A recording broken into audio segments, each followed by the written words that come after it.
Bienvenidas al tercer episodio de la segunda temporada de Mujer de Palabra. Qué grato es que en nuestro programa podamos tratar temas tan relevantes para nosotras, las mujeres, basadas en obras literarias en diálogo con las escrituras.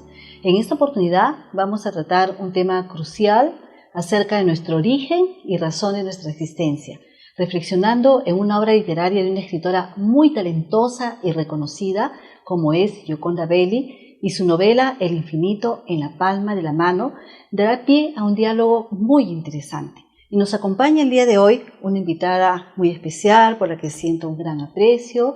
Ella es Patricia Galván de Luna. Ella es bióloga, egresada de la Facultad de Ciencias Biológicas de la Universidad Nacional Mayor de San Marcos y trabaja hace 22 años en el área de investigación en salud pública, investigando virus. Ella está casada con el pastor Miguel Luna, pastor principal de la Alianza de Monterrico, y ambos tienen un hijo de 9 años que se llama Liam. Bienvenida, Patti. Puedes dar un saludo a la audiencia. Querida Patti, agradezco mucho tu invitación para participar de este episodio de Mujer de Palabra. Un saludo muy cálido y muy especial a tu gentil audiencia. Me siento agradecida de participar en este espacio de diálogo y de aprendizaje juntas, pero también tengo que hacer una pausa y enviarle un fuerte abrazo a mi hijito Liam, que me pidió que le envíe este saludo. Hola Liam, aquí estamos.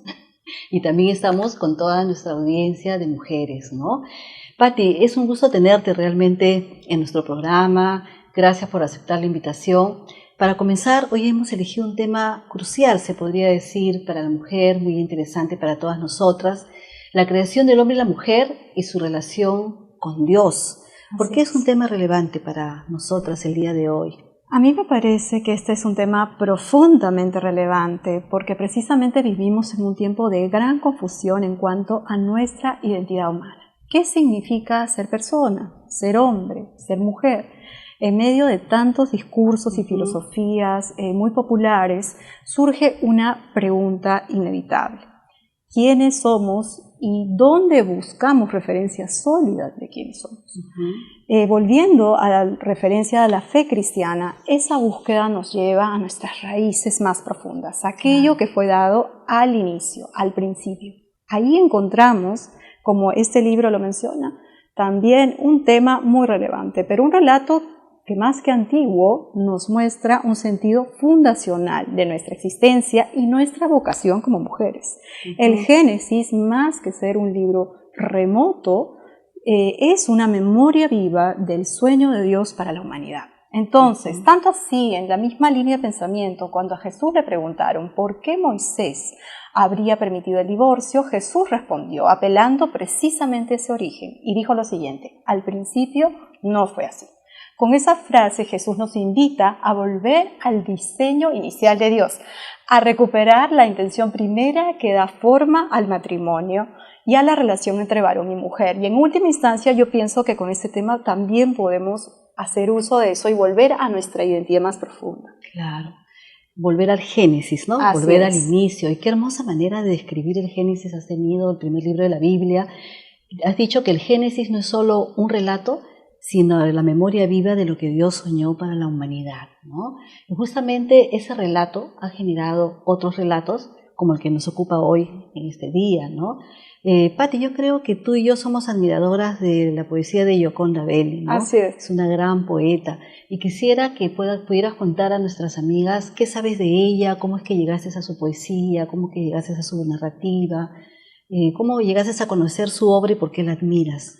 Así es. Bueno, Gioconda Belli es una escritora nicaragüense muy reconocida, como lo dices, querida Patti, por sus poesías, por sus novelas, que tiene mucha trayectoria, y sus novelas siempre marcadas por el tema de la sensibilidad hacia ciertos temas, como el tema del cuerpo, la libertad, la dignidad humana, la mujer. Llegué a su obra por intermedio de amigas cristianas que conocí en el Ministerio Estudiantil en la Universidad San Marcos, en mi tiempo de pregrado, y me impactó mucho cuando le leí por primera vez la fuerza de su diálogo y a la vez la sensibilidad que tenía para unir belleza literaria y responder preguntas humanas que todas nos hacemos, Admiro mucho la valentía, pero a la vez la fuerza y la ternura con la que describe temas comunes. Aunque es muy importante que te diga que no siempre estoy de acuerdo con sus principios éticos que no concuerdan con la Biblia, a pesar de que admiro mucho su estilo. Has dicho algo muy interesante, yo creo que la describe muy bien a esta escritora, ¿no? Que ella tiene la capacidad de unir la belleza literaria con las preguntas humanas, ¿no? Y por eso justamente es que hemos elegido esta novela en particular, ¿no? Porque en ella hay una prosa poética que cautiva. Realmente cuando yo empecé a leer la novela no podía dejar de leerla porque era una prosa poética tan hermosa, ¿no? Pero al mismo tiempo hay un tema relevante aquí, un tema profundo que es el que queremos tratar. ¿Recuerdas en qué se basó Gioconda Belli para escribir esa novela titulada El infinito en la palma de la mano? Así es, querida Patti. Belli se inspiró en los libros llamados apócrifos de Adán y Eva, que son en realidad varios textos antiguos que van más allá del libro del Génesis, se rayan en las tradiciones antiguas. No los copia, ella crea una ficción paralela, intenta explorar y dar una lectura literaria con diálogo con la fe. Y desde su punto de vista describe cómo pudo sentir la primera pareja, se pudo sentir al descubrir el mundo, el cuerpo, el deseo, la maternidad, la libertad y también la muerte. Sí, pues qué tema tan interesante para nosotras, ¿no? Realmente ver nuestro origen en la ficción.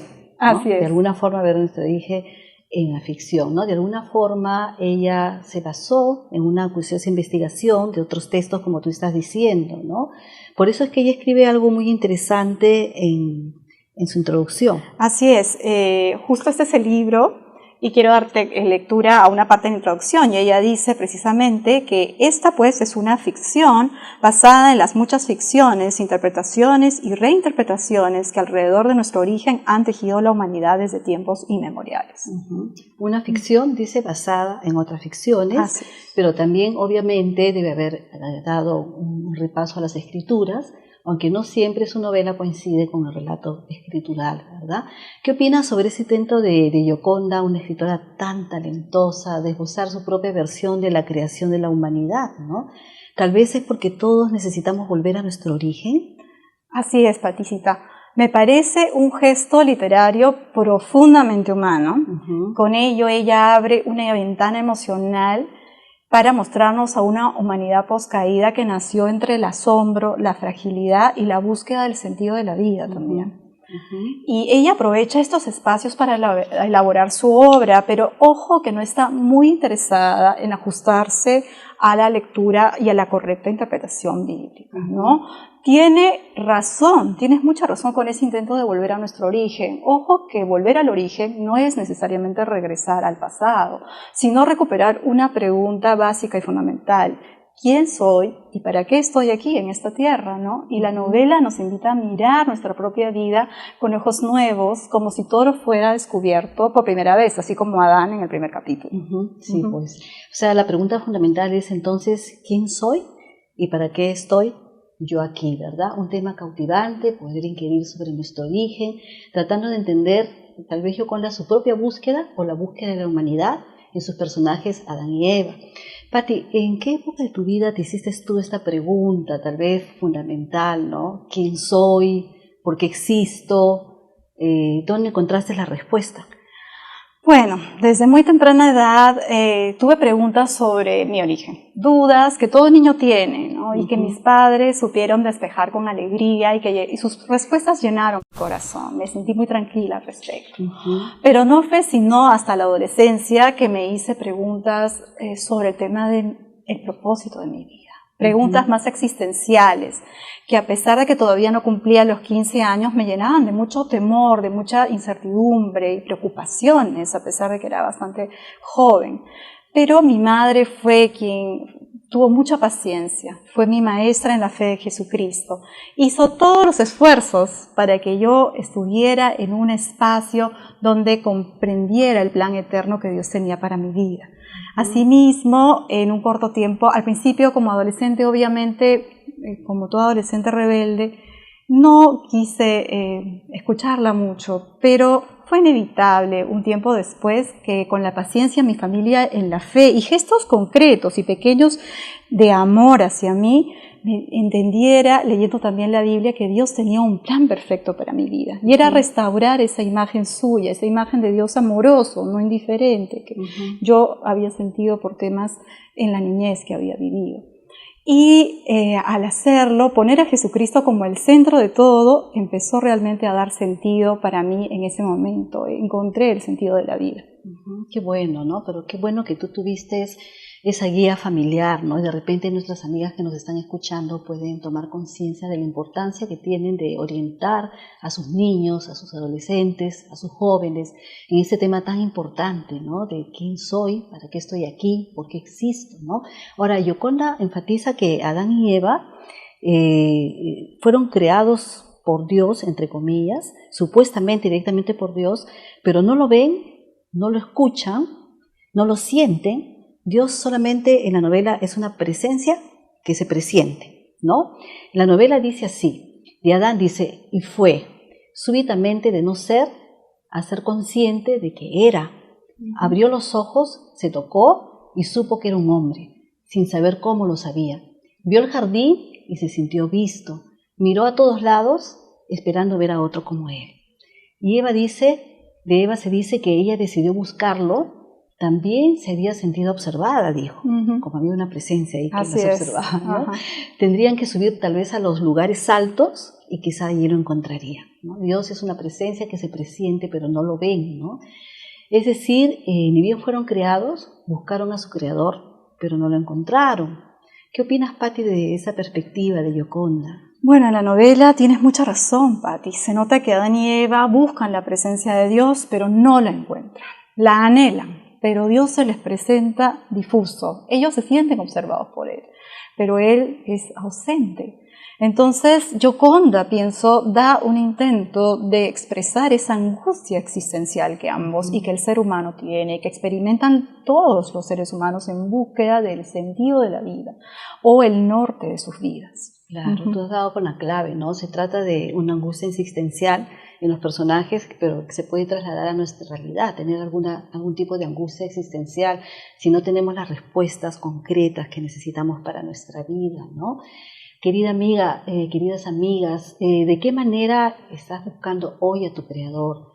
¿Lo sientes, lo presientes, lo escuchas, lo buscas? En la novela, Adán y Eva no solamente no lo encontraron, además era una presencia que se escondía de ellos, ¿no? Así es. Y esto es muy curioso, se podría decir que describe a un Dios jugando a las escondidas con el ser humano. Y sabemos que Dios no es así, ¿no? Mira este diálogo tan curioso entre ellos, ¿no? Dice, quien nos observa se mueve, dijo Adán. He escuchado sus pasos en el follaje. ¿Qué hacemos aquí?, preguntaba. No sé. ¿Quién pues nos puede explicar de dónde venimos? El otro. ¿Y dónde está el otro? No sé dónde está, solo sé que nos ronda, ¿no? Entonces, según la Biblia, Patti, ¿cuál es la relación inicial que Dios tuvo con el ser humano? Porque indudablemente no era esta, ¿no? Porque esta reflexión de Gioconda es tan importante y profunda para nosotras. Así es.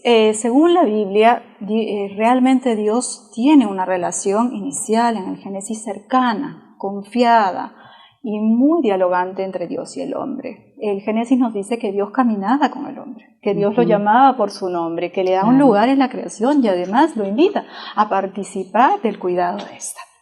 Asimismo, cuando Dios tiene una relación de amor, porque cuando Adán se siente solo, Él lo complementa con Eva. Él es una relación de intimidad, es una relación de confianza y no de miedo como se percibe en la novela. Comparativamente, esto no sucede en la novela de Belli. Yo creo que Belli se queda más en describir esa angustia existencial que sienten Adán y Eva y el ser humano en su condición poscaída. Presenta a un Dios muy ausente, que está en la nada y bastante difícil de conocer, y esto dista del relato bíblico del Génesis en su descripción de Dios y de la forma como se ha acercado al hombre por medio de Jesucristo.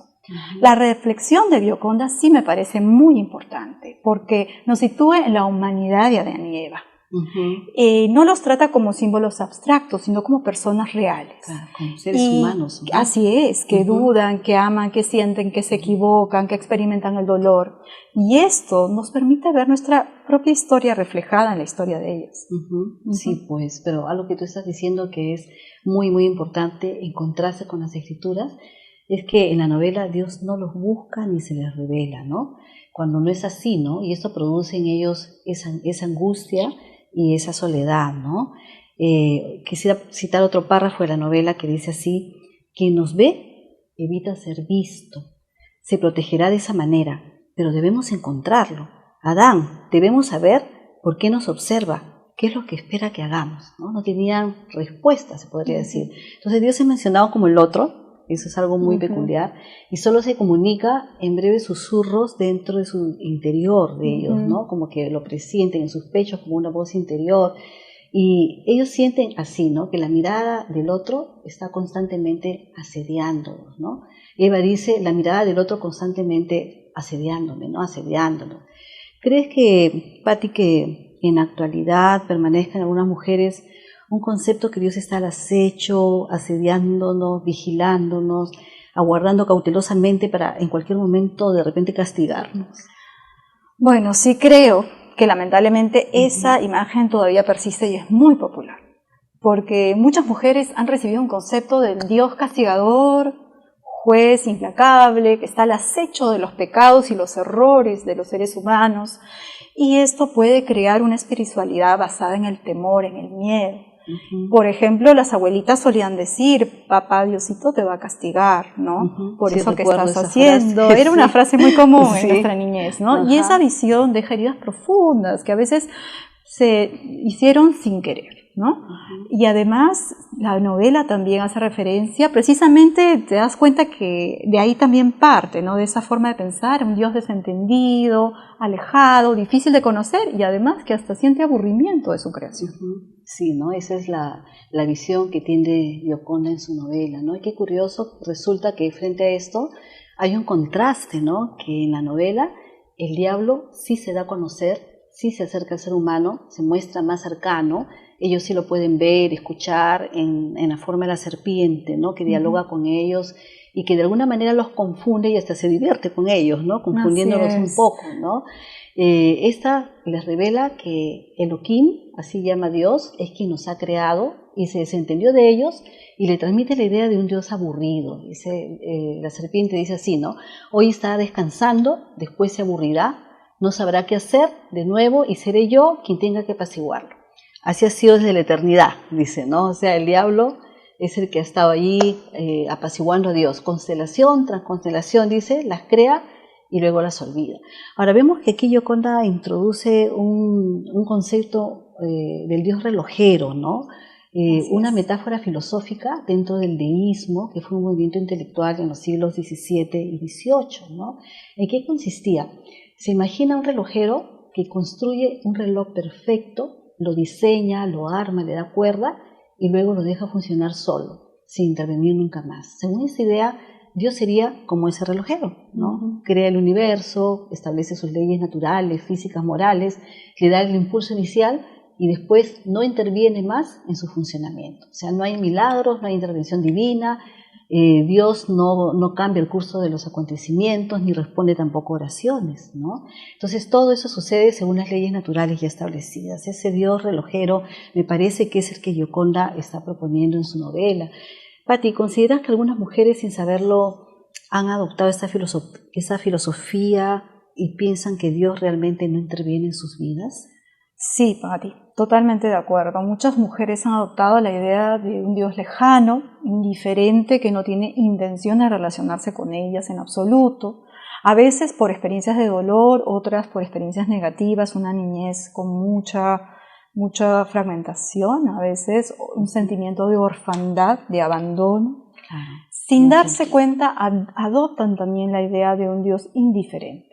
Pero podemos ayudarlas a desechar ese concepto con paciencia, acompañamiento y una espiritualidad que muestre al Dios amoroso que verdaderamente es. Que en Jesucristo se acerca, escucha, sostiene al ser humano, no con discursos, o con palabras meramente, sino con gestos concretos de amor, que hacen que cuando una mujer experimenta el amor verdadero, entonces empieza a sanar su imagen de Dios verdadero.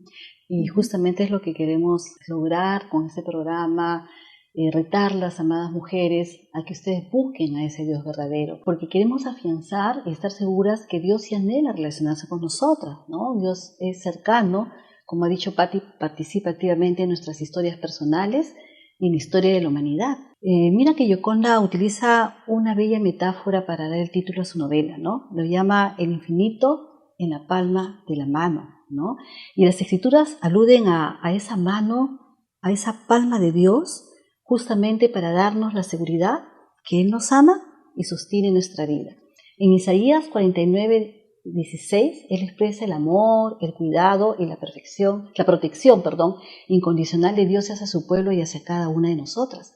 Porque dice esta frase muy bonita, ¿no? Dice el versículo: he aquí que en la palma de la mano te tengo esculpida, delante de mí están todos tus muros. Es un versículo que me conmueve, ¿no? Pensar que Dios tiene mi vida en la palma de su mano, que me tiene ahí tatuada mi nombre desde la eternidad hasta la eternidad, ¿no? Que Dios está ahí teniendo en su mano cada una de nuestras vidas. Es precioso pensar así. La Biblia enfatiza esa relación de Dios con el ser humano y su intervención realmente en el gobierno del mundo y de la vida. ¿Cómo lo has sentido de manera particular en tu vida, Patti?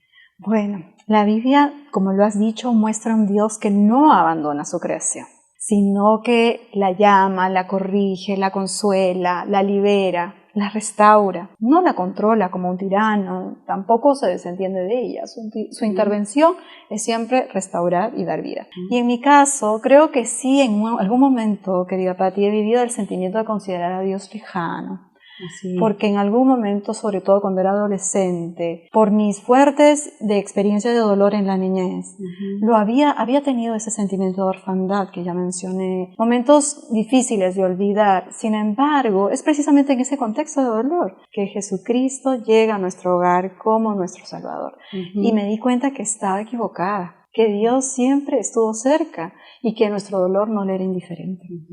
Ciertamente nuestro dolor, amadas amigas, no le es indiferente, ¿no? Él tiene siempre propósitos y pensamientos buenos para nosotras, ¿no? Hay otro pasaje, ya que estamos citando Isaías, en Isaías 55, 8 al 9, dice: porque mis pensamientos no son vuestros pensamientos, ni vuestros caminos son mis caminos, dice Dios.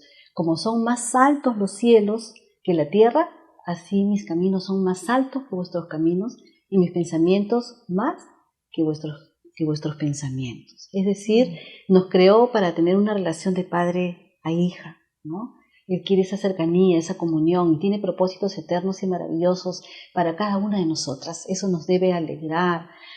Volviendo un poco a la novela, Patti, ¿recuerdas cuáles fueron las consecuencias de comer el fruto en la novela? Esto es muy curioso. Así es. En la novela, comer el fruto despierta una conciencia del cuerpo, del deseo, el temor, la responsabilidad. Según la novela, es el inicio de la libertad, ¿no? Pero la libertad se ejerce no posterior a comer el fruto, sino antes. Y al momento de comer el fruto, si no, no se hubiera podido realizar, ¿no? Sí. Obviamente esto está distante del relato bíblico. Se describe el primer acto sexual también, equivalente a comer el fruto prohibido. Sin embargo, querida Patti, esa interpretación no es para nada bíblica, porque proviene quizás de tradiciones ascéticas medievales o interpretaciones que asociaban el deseo igual al pecado, ¿no? Claro. Ahora, además, después de que ellos comen el fruto, ocurre un gran terremoto que los traslada a una tierra árida, donde tienen que trabajar duramente para comer, experimentar el hambre, la sed, el matar para poder vivir, y también, en el caso de Eva, la maternidad y dar a luz con dolor, y luego la muerte de uno de sus hijos. Sí, todo eso, ¿no? Todo eso está en la novela. Entonces hay tantos conceptos interesantes allí que no tenemos el tiempo de tratarlos uno por uno, pero como tú has mencionado, el libre albedrío, ¿no? Que se genera desde antes, ¿no? Y en cuanto a la sexualidad, es curioso, ¿no? Es esta perspectiva, porque la Biblia dice que Dios los había bendecido antes cuando los unió. En Génesis 1:18 dice: fructificad y multiplicaos y llenad la tierra. Y en Génesis 2:24, ya Dios había establecido, dejará el hombre a su padre y a su madre y se unirá a su mujer y los dos serán una sola carne. Y las otras consecuencias tampoco son fieles, ¿no?, al relato escritural. Bueno, es ficción, ¿no? Así es ficción. ¿Cuáles son las verdaderas consecuencias, Patti, cuando nosotros decidimos pecar, desobedecer conscientemente la palabra de Dios, hacer ese uso indebido de nuestra libertad, de nuestro libre albedrío, y frontalmente desobedecemos a Dios? ¿Cuáles son las verdaderas consecuencias? Bueno, las verdaderas consecuencias, a diferencia del libro, no son externas, son internas. Realmente el hombre experimenta una fragmentación porque se rompen sus relaciones, su relación con Dios, su relación con los demás, pero también sus relaciones consigo mismo. Y eso nos aleja de nuestra verdadera vocación en la vida, que es amar. Nos volvemos yoístas, pero también abre a su vez una oportunidad a la gracia. Porque Claro. Dios siempre busca restaurar al hombre, precisamente en sus relaciones con Dios, con los demás y consigo mismo. Sí, siempre está permeando la gracia de Dios, ¿no? Qué importante lo que dices, porque Génesis nos muestra justamente cómo el pecado rompe relaciones, lo que tú estás diciendo, ¿no? En primer lugar, pierden su comunión con Dios, se rompe la relación que tenían con Dios y se esconden de Él. Viene el temor, se atemorizan, se esconden de Él, ¿no? Después pierden la relación entre ellos, entre los esposos Adán y Eva, porque empiezan a culparse el uno al otro. Adán inmediatamente culpa Totalmente a Eva, ¿no? Y más adelante vamos a ver la tragedia, que su hijo Caín mata al otro terrible. hijo Abel, ¿no? Y en la novela también hay otro concepto muy interesante, se culpa a Dios de la muerte de Abel, y es el mismo concepto que Saramago desarrolla en otra novela titulada Caín, ¿no? E inclusive en la novela que nos ocupa, la motivación de la muerte de Abel es distinta. Y tal vez para ponerlas en contexto, queridas amigas, lo que Gioconda crea y dice es que Adán y Eva tienen dos parejas de gemelos, Caín y Luluá, y Abel y Aclia, y ellos crecen y llegan el momento de juntarse, de aparearse, pero hay una voz interior que les dice que no se debe juntar sangre con sangre. Entonces Caín debería unirse con Aclia, la gemela de Abel, y Abel con Luluá, la gemela de Caín. Y esto es el desencadenante de una gran tragedia, ¿no?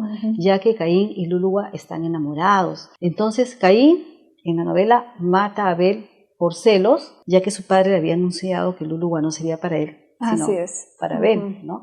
Entonces la historia termina con esta muerte y la despedida de Caín y Luluá que se van lejos, y la huida de Aclia, que queda sola, que se va también con una manada de monos, ¿no? Así y es, esto es ese giro que le da, ¿no? Sí, es un giro que le da tan interesante, pero tan no real, ¿no? Y donde el final es solo el principio, ¿no? Porque ese personaje Aclia involuciona, ¿no? Pierde el habla, empieza a comportarse como simio, hasta su piel cambia en sus manos, en sus pies, el pelo le crece, ¿no? Y el diablo en la novela afirma que es el plan de Dios que Aclia retroceda para recuperar el paraíso, ¿no? Entonces yo, no sé, intuía aquí como una mezcla de creacionismo con evolución. Parece que así ha querido hacerlo. ¿Qué opinas, Patti, de la perspectiva que tiene Gioconda del destino de las mujeres en la novela, considerando esto, ¿no? El destino de las mujeres en la novela. ¿Y qué es lo que Dios quiere realmente para nuestras vidas? Bueno, Bailey muestra a Eva, definitivamente Eva es la protagonista principal de la novela. Es una mujer fuerte, es una mujer capaz de nombrar y comprender el mundo, toma su destino en sus propias manos, ejerce su libertad en forma autónoma, no le pregunta a nadie, pero su destino no es la sumisión. Es la plenitud en lo que la novela lo describe. Pero nosotros vemos que es una lectura que tiene la semilla de interpretación con enfoque ideológico de género para el ámbito del feminismo. Sin embargo, la voluntad de Dios para las mujeres es vida, es libertad, es dignidad y propósito. No las quiere silenciadas ni temerosas, sino plenas. Tanto así que el apóstol Pablo dijo en Gálatas 3, del 28 al 29, una frase revolucionante. Realmente él dijo que en Cristo ya no hay judío, ni griego, ni libre, ni esclavo, ni varón, ni mujer. Al mismo tiempo que equipara la relación que tiene Cristo con su iglesia. Qué hermoso, y ¿no? así es, que es la misma relación que va a tener el hombre con la mujer, una relación que va de liderazgo, pero un liderazgo de servicio y entrega. Qué hermoso, ¿no? Los propósitos de Dios siempre son más grandes, ¿no? Y de mayor bendición. Pero qué tremenda respuesta has dado, ¿no? Dios quiere realmente de que las mujeres tengamos esa libertad, tengamos esa dignidad, ese propósito. Por eso nos creó a su imagen y semejanza, justamente. Entonces, para concluir este tema tan interesante, que realmente ha sido un diálogo muy fructífero entre la novela, las escrituras, lo que dicen de Adán y Eva, Gioconda, lo que dice de Adán y Eva, Dios, la creación del hombre y la mujer es la culminación amorosa del universo y el gesto más tierno y deliberado de Dios. Fuimos creadas con un propósito profundo, luminoso, infinito, como dice ella, ¿no? Vivir en comunión con Él desde lo más íntimo de nuestro ser. La Eva que presenta Gioconda Belli es una mujer que camina, duda, se asombra y busca su propio sentido, tal vez como muchas de nosotras lo hacemos hoy. Y quizá tú también estés en esa búsqueda. Si es así, amada mujer, recuerda que tu camino no está destinado a la confusión, sino al encuentro. No a la pérdida, sino a la revelación de un Dios cercano, personal, que te acompaña incluso cuando no lo notas y nos tiene a cada una de nosotras, como hemos leído, esculpidas en la palma de su mano. Qué hermosa realidad. Dios nos tiene allí. Así es, Dios querida nos Patti. tiene allí, ¿no? No lo olvides. Gracias, Patti, por acompañarnos. Realmente ha sido muy rico, fructífero este diálogo que hemos tenido y espero tenerte en una próxima oportunidad también con nosotras. Muchas gracias, Patti, cuando gustes. Sí, y entonces nos vamos a despedir de la audiencia también hasta una próxima oportunidad. Que Dios les bendiga.